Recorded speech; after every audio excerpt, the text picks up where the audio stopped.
আমার কল্পনা জুড়ে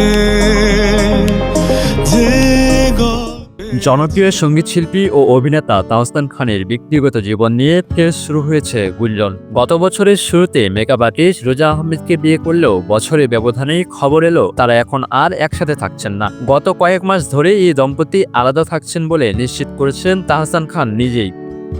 তাহসান খান গণমাধ্যমকে বলেন, খবরটি সত্য, জুলাই মাসের শেষ থেকেই আমরা আলাদা আছি। বিবাহ বার্ষিকী নিয়ে বেশ কিছু ভুয়া খবর নজরে আসায় বিষয়টি পরিষ্কার করা জরুরি মনে করছি। তবে ব্যক্তিগত জীবন নিয়ে এই মুহূর্তে বিস্তারিত কিছু বলতে চাই না। সঠিক সময় এলে সব জানানো হবে। 2025 সালের 4 জানুয়ারি মাত্র 4 মাসের পরিচয়ে রোজা আহমেদকে বিয়ে করেছিলেন তাহসান।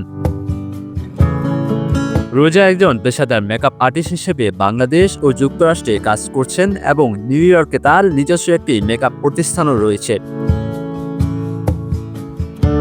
এর আগে 2006 সালে অভিনেত্রী রাফিয়াত রশিদ মিথিলার সঙ্গে ঘর বেঁধেছিলেন তাহসান।